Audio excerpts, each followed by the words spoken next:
Bismillahirrahmanirrahim. Assalamualaikum warahmatullahi wabarakatuh. Alhamdulillahirabbil alamin. Allahumma shalli ala sayyidina Muhammad wa ala ali sayyidina Muhammad. Sahabat, teman-teman yang beriman yang insyaallah dirahmati oleh Allah Subhanahu wa taala. Pertama-tama, marilah kita selalu memanjatkan puja dan puji syukur kita kehadirat Allah Subhanahu wa taala, yang mana atas limpahan rahmat, hidayah dan inayahnya kita semua hingga detik ini masih bisa dapat hidup, masih bisa dapat menjalankan aktivitas kita, masih bisa dapat memperbaiki diri kita, masih bisa dapat menambah pundi-pundi amal kita untuk menjadi bekal kita menghadap Allah Subhanahu wa taala. Kemudian salawat beriringkan salam selalu kita sampaikan kepada junjungan kita Nabi besar Muhammad sallallahu alaihi wasallam.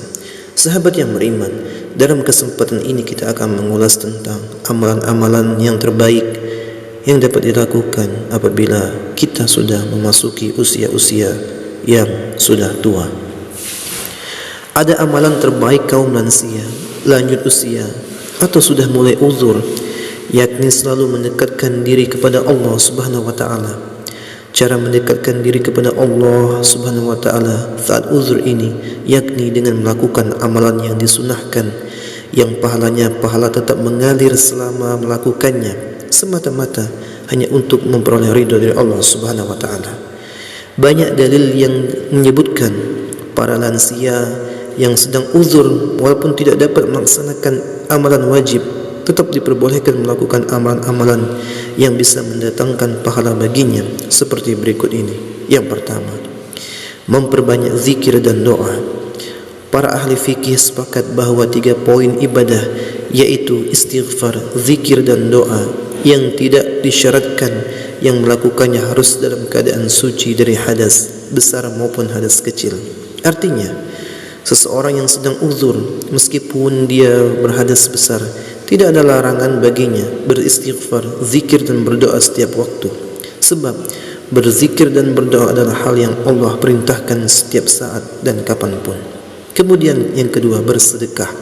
Wahai kaum wanita, bersedekahlah kamu dan perbanyaklah istighfar, karena aku melihat kaum wanitalah yang paling banyak menjadi penghuni neraka. Hadis riwayat Muslim.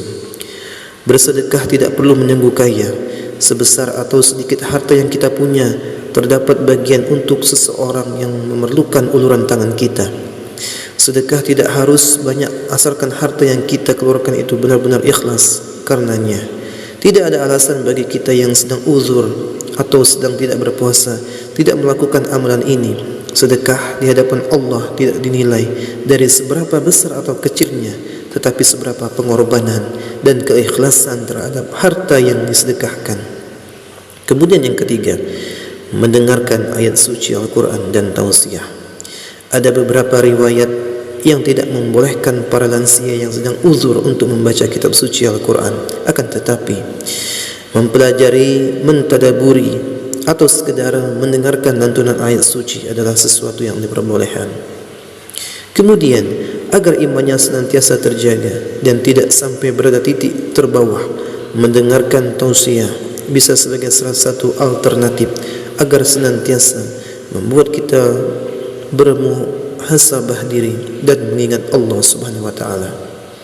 Kemudian yang keempat, berbuat baik kepada sesama. Diriwayatkan At-Tirmizi mengenai pahala orang yang menyediakan hidangan untuk orang yang berpuasa. Rasulullah SAW bersabda, barang siapa yang memberi makan orang yang berbuka, dia mendapatkan seperti pahala orang yang berpuasa tanpa mengurangi pahala orang yang berpuasa sedikit pun. Hadis riwayat At-Tirmizi. Berbuat baik kepada sesama adalah sebuah keharusan. Jadi tidak harus menunggu waktu uzur untuk berbuat baik kepada sesama. Semua kembali kepada niat untuk berbuat baik kepada sesama, sekadar untuk memperoleh ujian dari makhluknya, atau memang murni hanya sekadar untuk memperoleh ridhonya. Jadi jangan jadikan uzur sebagai alasan untuk melalaikan diri dari mengingatnya. Selama amalan yang kita pilih adalah amalan yang mendekatkan diri kepadanya, maka lakukanlah dan tidak perlu berpikir apakah ada hadis sahih yang menjelaskan perkara tersebut, karena Allah melihat apa yang dilakukan oleh hamba-Nya. bersimpangan dengan perintahnya atau tidak. Wallahu alam. Mudah-mudahan bermanfaat. Itulah tadi sahabat yang beriman. Semoga kita dapat menjalankan perintah-perintah Allah Subhanahu wa taala walaupun usia-usia sudah uzur atau sudah lansia, tetapi harus tetap mendekatkan diri kepada Allah Subhanahu wa taala. Mungkin itu saja. Apabila ada kata-kata yang salah mohon dimaafkan, kebenaran hanya milik Allah. Saya akhiri.